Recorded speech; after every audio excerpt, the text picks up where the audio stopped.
Welcome to MLC TV News Hour, reaching you live from the city of Lokoja, the Confluence State of Nigeria. I am JAJI Balagbogbo. First, the headlines. President Buhari appoints JAJI ABDULGANIYU, Controller General of Fire Service, for AKWA IBOM schools to benefit from food sufficiency projects. DSS warns more bomb explosions in public places. And Man City beats Real Madrid 4-3 in UCL semi-final first leg. Now the news in detail. President Muhammadu Buhari has approved the appointment of JAJI Olola ABDULGANIYU as the Controller General of the Federal Fire Service. His appointment was made effective on April 22, 2022. This was contained in a statement by Aisha Rufai, the Secretary of the Civil Defense, Fire, Immigration and Prison Service Board on Tuesday. Until his appointment, ABDULGANIYU was the Deputy Controller General in charge of administration and supplies in the FFS. ABDULGANIYU commenced his career at the Federal Ministry of Works and Housing as Higher Technical Officer in 1991. He held several positions in the ministry before his redeployment to the Federal Fire Service in 1999. ABDULGANIYU was born on the 13th of August 1965 to the family of Alhaji Umar Olola JAJI in Ilorin, Kwara State. He holds a master's degree in mechanical engineering obtained in 1999 and he is married with children. He took over Karebo Samson, who was appointed the Acting Controller General of the Service in December 2021. The leadership of the National Association of Nigerian Students, NAS, Southwest Zone has commended the Lagos State Governor, Babajide Sanwo-Olu, for keeping the Lagos State University, LASU, and other tertiary institutions owned by the state running in the face of incessant strikes by the university workers. The Zonal Coordinator, Stephen Tegbe, and the Zonal Public Relations Officer, Emmanuel Esiegbe, stated this in a press release made available to journalists. This is just as they appeal to Sanwo-Olu to help talk to President Muhammadu Buhari and the leadership of the Academic Staff Union of Universities, ASU, and end this logjam. Nigerian students have stayed too long at home and are idling away. As a body, they have embarked on protests met with opinion leaders to end this face-off, but nothing has happened, the body said. The students also called on other state governors to pay serious attention to state-owned schools like Sanwo-Olu is doing in Lagos, saying education should not be left to rot. 4 public schools in Akwa Ibom State have been selected for the Sustainable Food Sufficiency Model project organized by the African Children's Aid Education and Development Foundation in partnership with the Danish Embassy in Nigeria. The project tagged School Farm for School Meal, which kicked off on Monday, was meant to provide 70% of the school feeding needs for the first 6 months of the academic session. The executive director of ACAEDF, David Umem, in a statement to journalists in Uyo on Tuesday, he noted that the project was designed not to just feed the children, but to equip them with basic farming skills for growing their food. In his words, although their intervention started with government schools in Akwa Ibom, it is also pertinent to state that they hope to expand this project to other states in Nigeria. They are immensely grateful for the unquantifiable support of the Danish Embassy of Nigeria. They saw the vision with them and proactively supported the project. He said they would kickstart by feeding 1,000 to 2,000 children daily for 65 days, which according to him would be approximately 97,500 meals prepared distributed to the targeted children. Speaking on other activities of the project, Umem said within the stated period of time they would introduce aquaculture practice in primary schools and host knowledge transfer seminars targeted about 500 pupils within the selected schools. The training models would also include impactful skill training for 30 fish farmers in sustainable feed harnessing, 40 teachers in improved school gardening techniques, aquaculture practice using improved child participatory techniques, and 30 school cooks trained on improving dietary diversity and innovation nutrition. Speaking on behalf of the Danish Embassy of Nigeria, Paul Jacob expressed joy for the embassy to be part of the program, saying it goes to reiterate their commitment to Nigeria as a nation and to its people. Representatives of the Akwa Ibom State Government, the pilot schools and community-based committee members who attended the flag-off event applauded ACAEDF and the Danish Embassy in Nigeria for initiating the project and pledged necessary support to enhance the success of the project. We go on a short break. We'll be right back.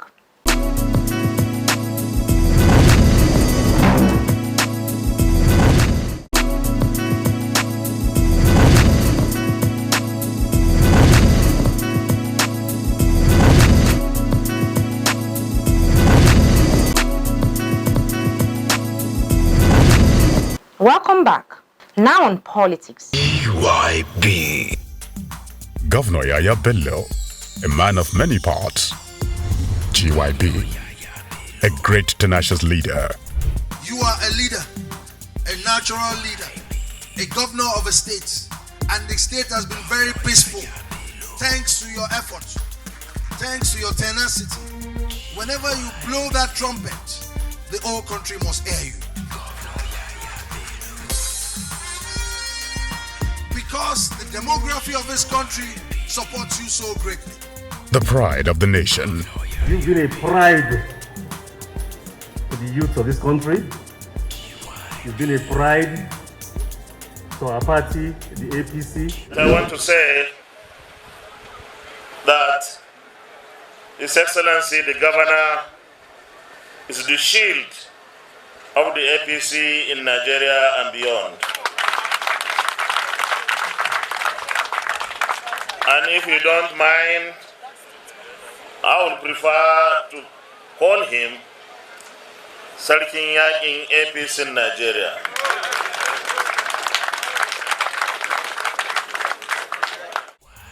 A political strategist. There are only two people in the APC that give me headache. I'm worried about Governor Yaya Bello because of some of the footprints I see him doing, and he's young, he can connect to the right audience. I've seen that of all of them, he's the only one who has been consistently taking steps to try to cut people. Governor Yaya Bello, a trailblazer.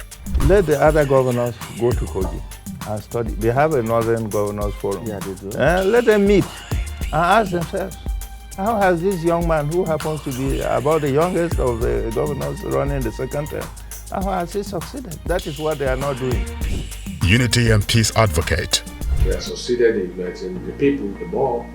Nobody's talking about whether you are from the west or central or the east, So everybody today could lay claim to the state as our state because you have sense of belonging. Your people they are not marginalized. Any part of the state is oppressed. He is our hero. It's only Governor Yaya Bello that I know that has given so much position to women. He has given us that opportunity. Please, let's not be selfish with that position. GYB, trustworthy leader. Anybody who is playing politics with the civil servants of Kogi State today should be careful. They should not use us to play politics. They should engage us and discuss with us frankly and what they really have on hand to offer Kogi workers. Let us see different from their own. Leadership with inclusion. All the other governors in Nigeria, please emulate a governor like Yaya Bello. Don't give us only SA and PAs and all that in disabilities. Appoint us into other respective offices where we can work and show you that we have capacity to deliver. A polypath and pace setter. He has an eagle eye to discover potentials in human beings. He discovered me, unveiled me to the world, and I'm where I am today. Governor Yaya Bello, prudent and accountable. Rating of the state has been very, very high in terms of accountability. When the SIFTAS results that was undertaken by World Bank came out in 2017, Kogi State came second. And 2018, Kogi State came first. And then 2019, we also repeated the first position.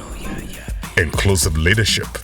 I most appreciate the contribution of the vibrant young governor of Kogi State, who detests crime and have always been rendering helping hands to nip crime not only in his state, but across the country at large.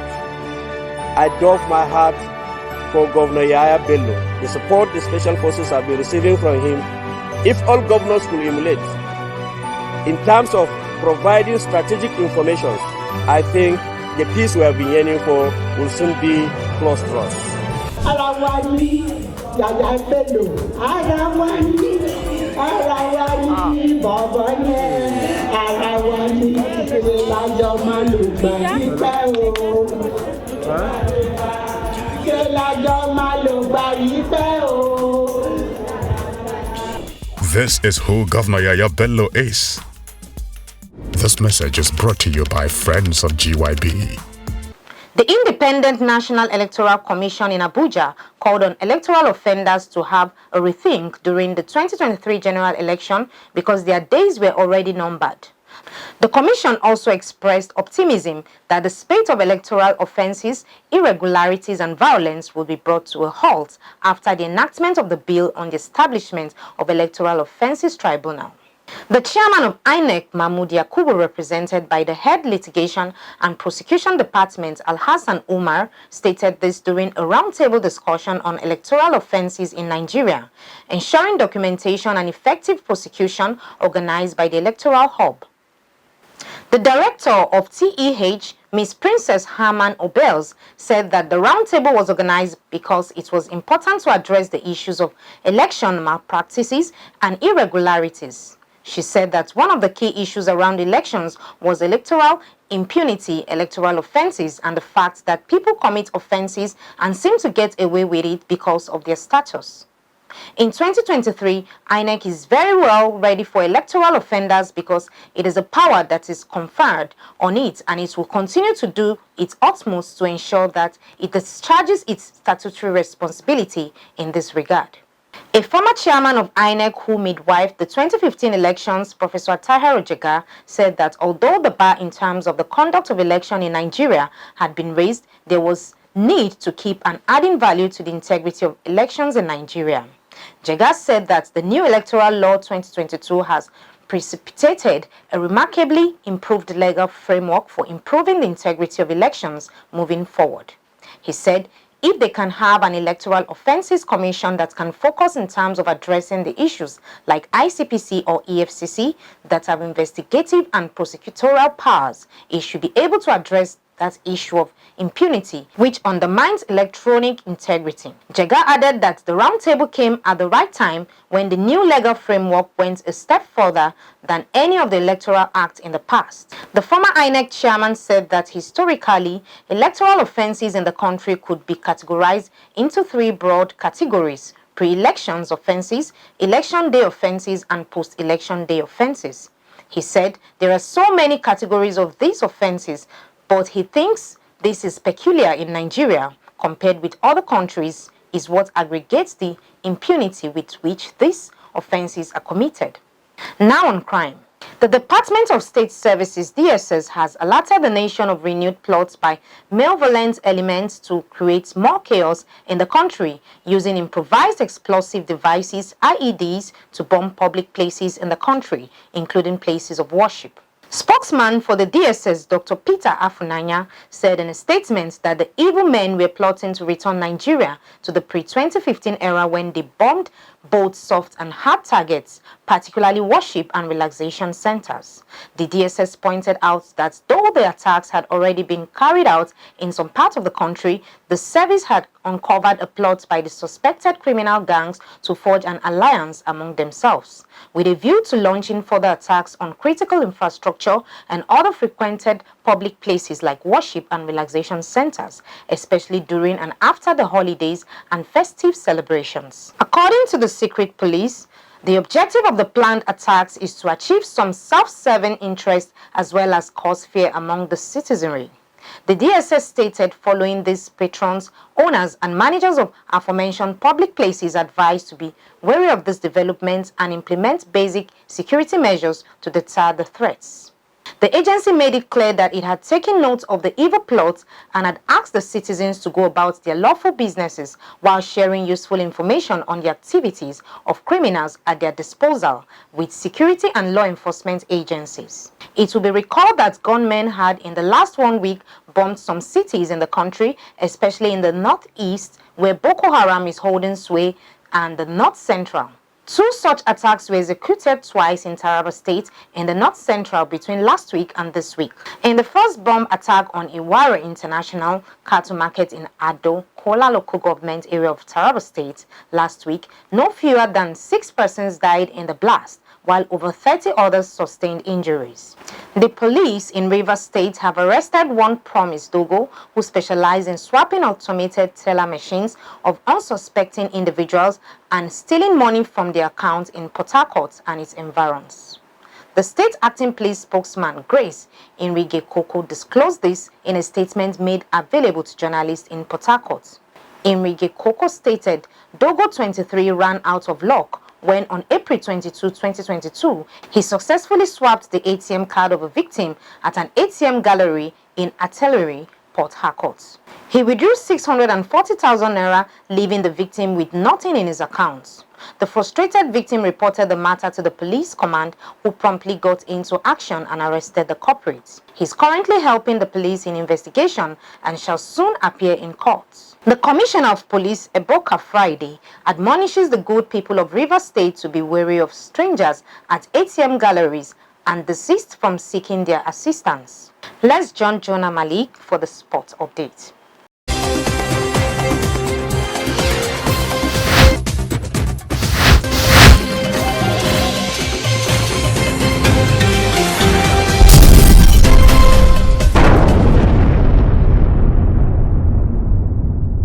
And on sports update, Manchester City have a slender lead to defend in their second leg of their UEFA Champions League semi-final against Real Madrid after winning a thrilling first leg 4-3 at the Etihad Stadium on Tuesday. The English champions could live to regret not killing off the 10th time winner after taking a 2-goal lead 3 times. Kevin De Bruyne, Gabriel Jesus, Phil Foden and Bernardo Silva were on target for Pep Guardiola's men, who should have scored many goals. But Karim Benzema's double and the brilliant individual effort from Vinicius Jr. gave Madrid hope of another famous Champions League fight back at the Santiago Bernabeu Stadium on May 4th. Wednesday night, we see Liverpool host Villarreal in the second semi-final at Anfield. The second leg will be determined next week. And that's sports update on MLC TV. I am Malik Jonah reporting. Back to Akasta for more stories.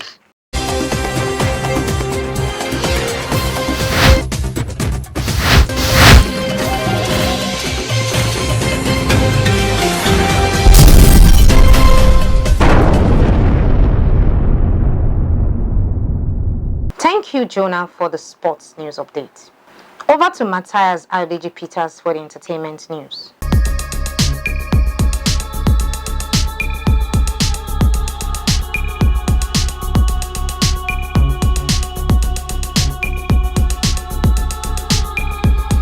On our foreign entertainment news, former Big Brother Naija housemate Kafi Karim has revealed that her appearance on the show was to promote the British Metropolitan Police. Karim is a police officer with the Metropolitan Police. The reality TV star made this known during a misconduct hearing over her unauthorized participation in the reality TV show. According to the British Broadcasting Corporation BBC, Karim admitted she took and surrendered her laptop to the show's organizers. The mother of one, however, denied the allegation of breaching standards in respect of order and instruction and discreditable conduct. Karim also stated clearly during the hearing that she failed to declare a business interest in relation to the publicity and promotion of the TV show. During the hearing, it was revealed that Karim asked for unpaid leave wages because she helped promote the Metropolitan Police. During the tribunal session, it was revealed that Karim was granted leave but advised not to take part in the show. She later called her superior and informed him that she was already in Lagos and was going to take part in the show. For Kafi's boss, he was more worried about her mental health, the Met's public image and her conduct within the house. It will be recalled that the Metropolitan Police dissociated itself from the reality TV star's participation in the show. Now on our entertainment news from Africa, Netflix has unveiled a first look at its first ever African podcast series titled Never Late African Time. Set to be hosted by South Africans Andy Makodona and Zweli Mbele.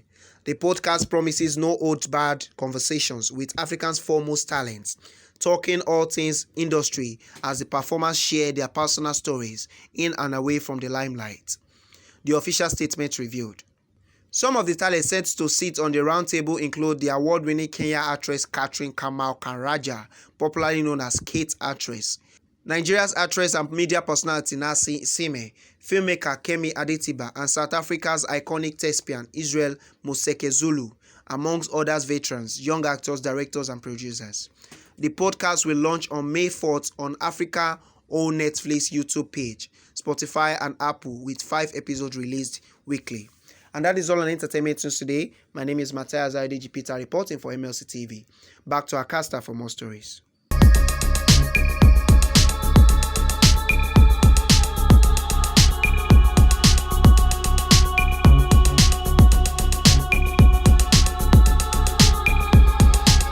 Thank you, Matthias, for the entertainment update.